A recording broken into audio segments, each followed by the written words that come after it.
Hi guys, welcome to Office Blokes React. I'm Office Bloke Dave. I'm Office Bloke Mike. I'm Office Bloke Daz. Collectively in a room, all three of us make the Office Blokes. We do. Correct. Do us a favour, if you're not subscribed, just pop down there and press the subscribe button. Do it. Means Do the it world now. to us, cost you nothing. Do it now. We're not carrying on, so you do it. There you go. Well done. Nice one. And if people Did you trick unsubscribe, that? do we start going backwards and Yeah. have to do the intro again till they resubscribe? Right, the most disappointing NFL teams in 2022. Well, I think if it goes all the way through to the end of the season, it's going to be the Philly Eagles, isn't it? Twitchy bum time now. They're bottling it. They're choking. Hey, yeah. But aren't they? Isn't Lost three. Isn't Lost it, to 3, is it now? Ooh. so isn't it like 12-3 or Don't matter. 11-3? This is the business end of the season now. This is the time when you don't want to start choking, Dave. Exactly. You know what I mean? It's like when we're on. It's like when we get to the blue, pink, and black in the snooker, and you start missing by miles. You know what I mean? I am solely responsible for the outcome of the Eagles' season, as we've Is it established. your fault? Yeah, so it's all on me. Yeah, choking, mate. How are your teams doing then? Don't mind's made the playoffs. Mine hasn't been in position to choke anyway, so There yeah, you not go. done great this season. We got but- the wild card. Yeah, well, Yeah. When was Giants. this video made, though? If couple it was of weeks ago, made I 2 think. weeks ago, then it'll be all right for the Yeah, Eagles. probably. Yeah. Probably. They're not going to be in this video. No chance. No. Colts will be in this video. Let's have a look then. The most disappointing NFL teams in 2022. Every year in the NFL, each of the 32 teams have some sort of expectations. And basically, their performances range from 3 different categories. They perform better than expected, do about as well as we thought, or worst of all, disappoint, breaking the will of the most die-hard fans. However, doing poorly doesn't automatically qualify a team as a disappointment. For example, the Bears are one of the worst teams in the NFL, but nobody expected them to be a playoff team in the first place. They traded away a bunch of star talent for future draft picks, and Justin Fields has made promising steps in his second season. So, to be clear, in order to make this list, expectations must be great, like coming off a Super Bowl victory and having top 5 Super Bowl odds, only to completely collapse with little hope for the future. And it's intercepted off the deflection. It's one of those safeties. The Buffalo Bills make a massive statement in the kickoff game. In just 1 year, the Rams offense has gone from 7th in scoring to 26th. So why did this team fall off so badly? Of course, the injuries have played a critical role, with guys like Stafford, Kupp, and Donald all missing time. But the biggest issue by far, at least offensively, has been the revolving door of linemen. The Rams became the first team in the Super Bowl era to use a different starting 5 on the line in each of their first 9 games. And this is on top of an already patched up unit that lost standout tackle Andrew Whitworth to retirement after the Super Bowl. Matt Stafford statistically has seen a huge regression. Their offense was almost entirely dependent on Cooper Kupp till he got injured. And overall, this offense looks like a shell of its 2021 self. Defensively, losing Von Miller to free agency was brutal. Without a dominant edge rusher aside Aaron Donald, this unit has been average in the pass game. And Jalen Ramsey's less-than-himself performance this year caused him to miss the Pro Bowl for the first time since his rookie season back in 2016. 23 remaining, 15 seconds. Mayfield flings it left side, end zone. Caught! Wow. Caught by Van Jefferson with 9 seconds remaining. Here's a question. With Stafford's spinal injury and age, who's going to be the starting quarterback for the Rams in 2022? Let me know down below. Now, before we continue, this video is sponsored by SeatGeek. SeatGeek takes tickets from all across the web and puts them into one area, making buying simple. Did he say who's going to be the new quarterback It's in 2022. 2022? Yeah, I think he meant 23. Let's just check the date on the video. No, it's new. It's definitely new. Yeah. I can't even see. 4 days ago. Yeah. Yeah, there you go. You're right. Off your first purchase. Make sure to click the link in the description to download the app. According to Pro Football Reference, before the 2022 season began, only 3 teams had better chances of winning the Super Bowl than the Rams. 2 of them looked like serious contenders, while the Tampa Bay Buccaneers don't belong anywhere close to the Bills and Chiefs. And currently, they're just fighting to be above 500. Starting out the season, things looked bright. The Bucs jumped out to a 2-0 start. But things fell apart rather quickly. They lost 5 of 6, and this offense looks like one of the worst in football. As of now, they stand 28th in scoring, which is a seismic dip from 2021. If it weren't for their solid defense, this team would be dead in the water. So, how do they fall off so badly offensively? First off, coaching makes a big difference, and with Bruce Arians stepping away from the sidelines has surely made an impact. But the biggest issue has been the offensive line. It's become evident that the loss of key interior personnel has crushed this team's ability to run. In 2021, the Bucs possessed 3 Pro Bowlers on the O-line. Ali Marpet surprisingly retired at age 28, and Ryan Jensen tore his ACL in training camp. So take away 2 Pro Bowlers and throw in a bunch of injuries, and what you get is the worst rush offense in the NFL, which consequently has negatively affected the pass game. Brady has often looked out of rhythm because of this. It's also clear that without Gronk, who excelled as both a pass catcher and a blocker, this offense lacks any sort of punch. And the team as a whole looks flat on a consistent basis. Who knew the day would come where a matchup featuring Brady and Rodgers. I was watching the Buccaneers over the weekend, and I think it was Tampa Bay, where he was throwing Brady. I think it was a game where if they win it, they progress to the wild card. I can't remember what the ruling was. I was in the bar. It was late at night. Yeah, it was like try watch it, but he was throwing it to this kid Evans on the side. Fucking, he kept in the same play, and Evans kept catching it. And I'm like, fucking hell, will someone get over there? Yeah. Oh, wow. I don't think they showed. Mind you, 4 days ago they might show it. Would produce a lackluster 14-12 final score. Speaking of Green Bay, in the recent history of the NFC North, the Packers have mostly reigned supreme, winning 8 division titles since 2011, including the last 3. But this year, they currently sit tied with Detroit in a race for second, which is crazy considering the Packers were supposed to be near the top of the NFC, and the Lions were supposed to finish near the bottom. What exactly has happened to the Packers? Since Matt LaFleur took over in 2019, here's basically what the team has looked like. The defense has ranged from above average to average, with their weakest season coming in 2022. And offensively, what made them elite in the past was all the production with a lack of turnovers. But that all changed this season, with Aaron Rodgers throwing double-digit interceptions for the first time since 2010. It was always known that once Davante Adams was traded, this offense was going to be in a bit of a transition phase. But now it's evident that it was even tougher than expected. Not only is Rodgers not playing well, but the chemistry between Rodgers and these young receivers has been perhaps the biggest obstacle this season. This passage from a fan-sided article tells it best.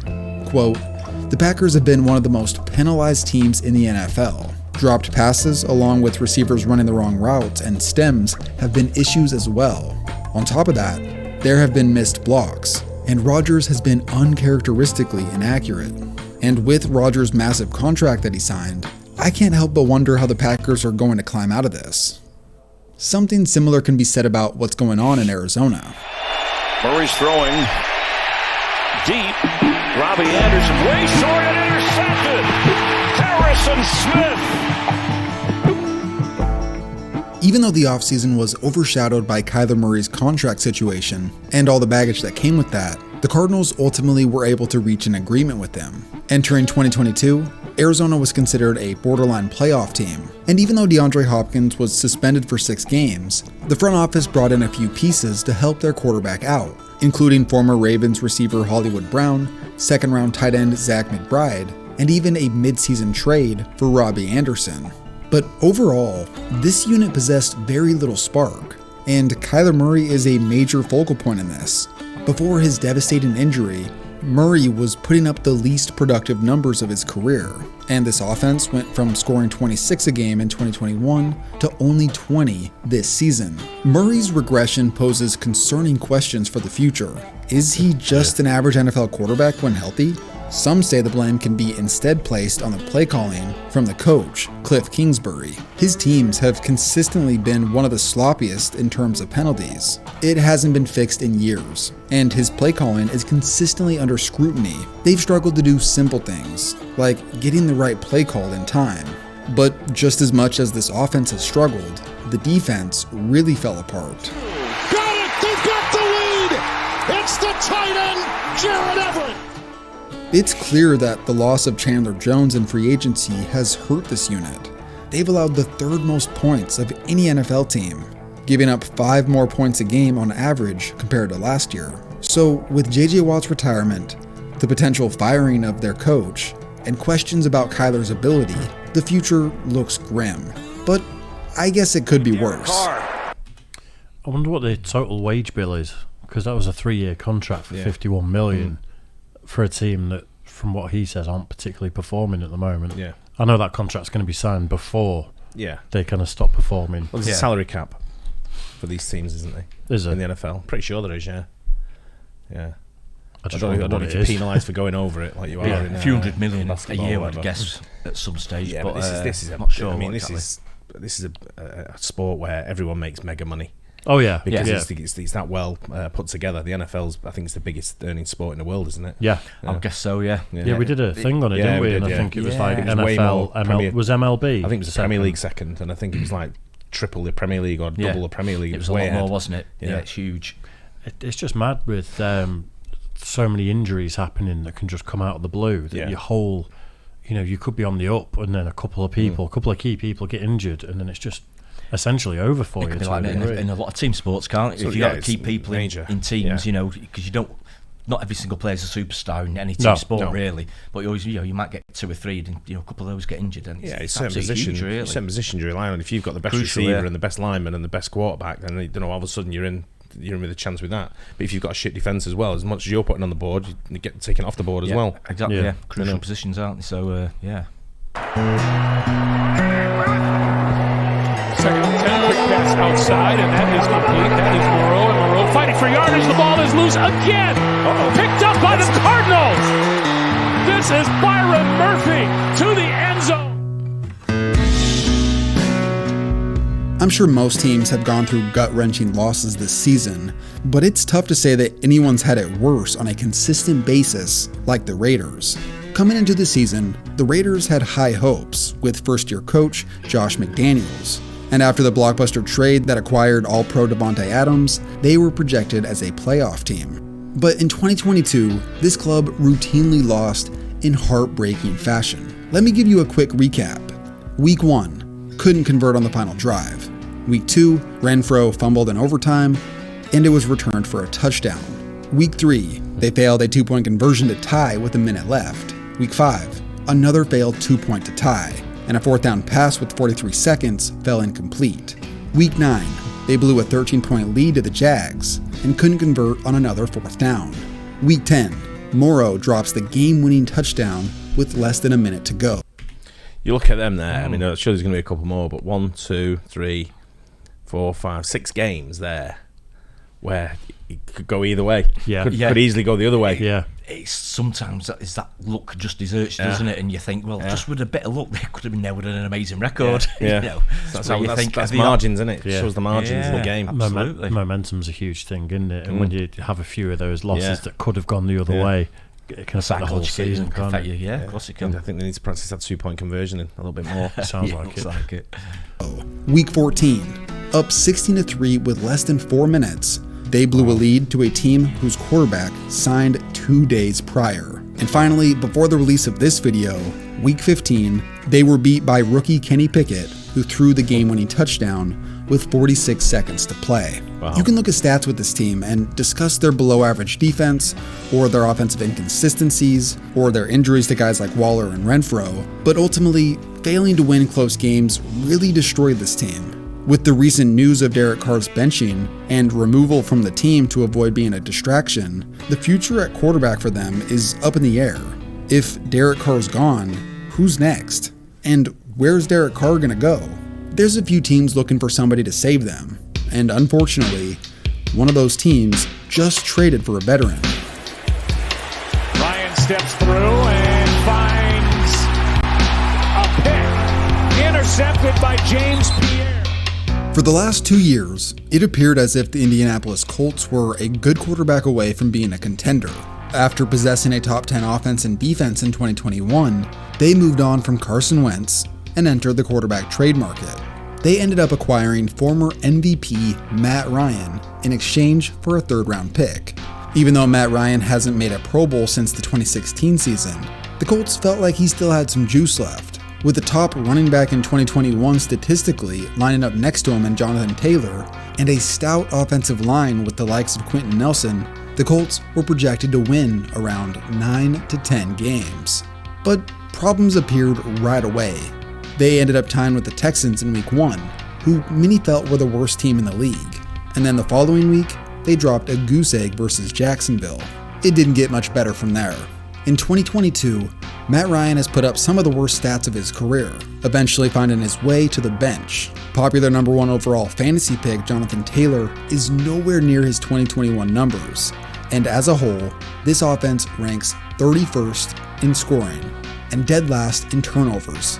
I sound like a broken record, but a lot of this is due in large part to the struggles with the offensive line. This position group's massive regression in the run game has been so bad, it's perhaps the biggest reason why the offensive coordinator and the head coach were fired mid-season.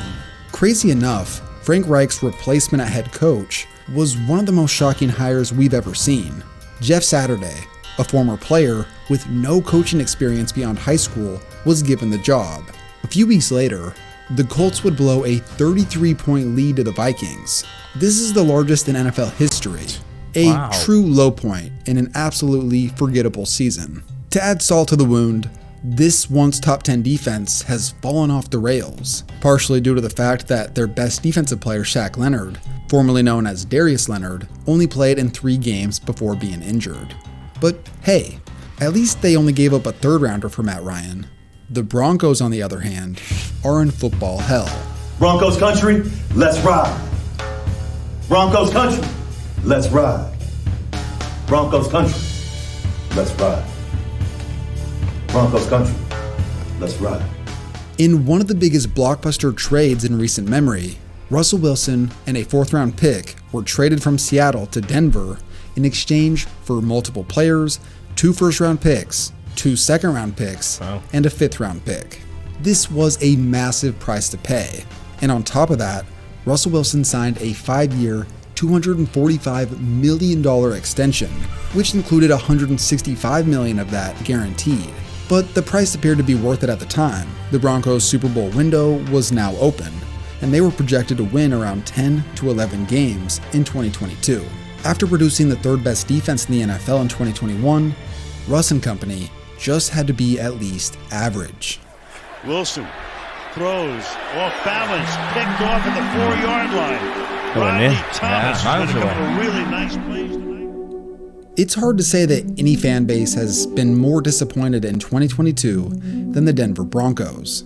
Their $245 million quarterback at this point has put up a worse QBR than Zach Wilson. And considering the fact that Russ was coming off of 5 Pro Bowl seasons in a row, it's hard to wrap my head around how things went downhill so quickly. They have been the only offense worse than the Colts in terms of points scored. Just to add to the absurdity, if Denver had just scored 17 every game, they'd currently be 8-7 and in the playoff hunt. You got players yelling at Russ, the backup quarterback getting shoved by linemen, head coach Nathaniel Hackett fired in his first season. It's a complete disaster. It appears that Wilson is cooked. He was a player whose elusiveness outside the pocket in his younger years made him a major weapon, but it also heavily aided his game. Now, in his mid-30s and a few steps slower, he doesn't appear to have that same magic. And standing at 5'11", he's not going to become a reliable pocket passer at this point in his career. The fact that the Seahawks moved on from Russ when they did and got all of those picks, it's potentially one of the greatest heists in sports history. Seattle is looking at a top 5 pick and an early 2nd-round pick, courtesy of Denver. And I haven't even discussed the wildest part. Seattle has a better record than the Broncos. And of all players, Geno Smith, Wilson's backup in Seattle, is outperforming him. And it's not even close.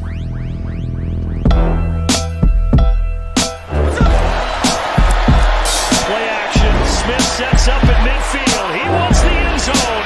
He wants Rocket, and he's got him again. This one of 40 yards. Nice. Good them KTO Really videos good, as well. Yeah. Well put together. But it's see that pass at the end though. Yeah, Sometimes it's just that one chance you need for him to come in like that. You know, obviously weren't getting in behind Smith. That's right. Smith's gone. He gets his chance, comes in. He's taking it. That's great. When you get people doing that in team sports, when they'll get a chance, absolutely you've got to go for it. But you've got to be ready at the time, haven't you? Yeah, well, playoff week starts this week, so big matches coming up. Mid-30s, $250 million 5-year contract. It's just mind-blowing. He's only 5'11" as well. But at that age as well, a contract that long. What was he, 30, 31? He said mid-30s. Well, have a look at Aaron Rodgers' contract for the Green Bay. The Packers. What's it worth? Don't know, but have a look at it. Right. Maybe Google it now, see what it is while we're on. Aaron Rodgers, Green Bay Packers last contract. He's in his mid-30s, isn't he, as well? Late 30s, maybe. Yeah. Aaron Rodgers' contract is one of the first things that comes up. Oh, is it?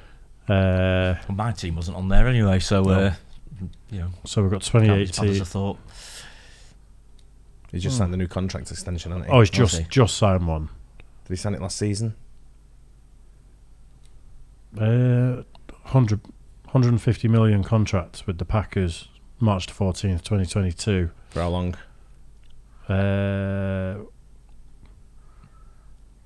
Feel free to fill the air. Yeah. Must be like is it 1 year? How old is he? 39. There you go. Wow. 6'2". So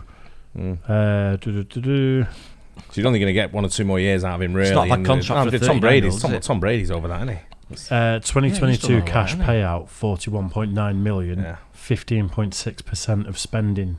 So there is a cap. Yeah. Right. Yeah. And here at 39 accounts for 15% of the budget. the budget. Contract value, it's per year. I think it's a 3-year contract. 150 million, 50 million per year. Yeah. Not bad, right? Not bad for a 39-year-old. I'm guessing it's that type of position on a football team where you can, there's a bit more longevity maybe. Yeah, but when you look at how many times the Packers have won the division over the last, what did he say last time? 7 or 8 times in about the last 12, 14 years, something. Not sure. Well, they won the last 3, haven't they? Yeah, on the bounce, apart from this year. Yeah.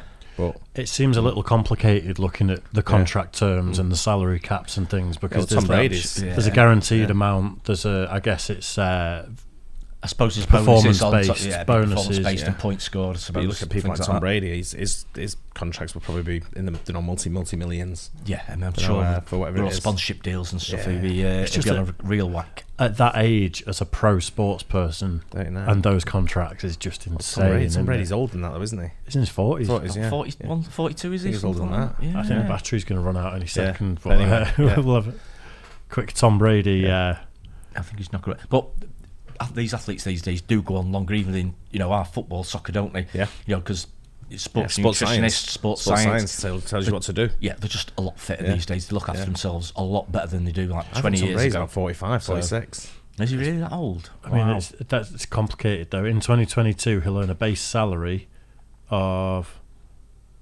that's not 1.1 billion. There's no way. Won't be surprised. Might be over the course of a few years, is it? Yeah. Possibly. No, I don't think so. Maybe I'm just reading it wrong. It could be all his sponsorships and everything that goes with it, though. Together. What he's worth. Yeah. It'd be a lot. He's 45. 45, there you go. Wow, 45, still going. Fair play. Current contract, 1 year, 15 million. I think that's base. But then everything else that goes on. So add-ons and stuff, so not bad. But there's also performing. There's also a signing on fee of 10.7 million. it's crackers. I love it. They're all dwarfed by Ronaldo's new contract that he's just signed in Saudi Arabia. That's crazy. It's ridiculous. Unbelievable, isn't it? Do you think it'll last? No. Because I know a lot of people went to China on the crazy salaries, and that didn't end well for a lot of people. Won't end well because the football's shite. Yeah, simple. Exactly. How long's he signed for? 3 years. 3 years, and have some kind of deal with the World Cup, sort of like ambassadorial role. Yeah, keep it. Yeah. Keep the World Cup away from them. Keep him away from us. Everyone will be happy. How much is the contract worth? £175 million a year. A year for 3 years. A year. Yeah. Exactly. Half a billion, just over. Yeah. Is that pounds as well? Yeah. Yeah. Incredible, isn't it? Really is. But get your money while you can, though. No one else wanted him, so that's what he's doing. And he's 38. 38. Yeah. He is. Wow. Anyway, hope you guys enjoyed that. Don't forget, let's go Giants, Big Blue, and all that. Go Birds. Catch you on the next one. Cheers, guys. Cheers.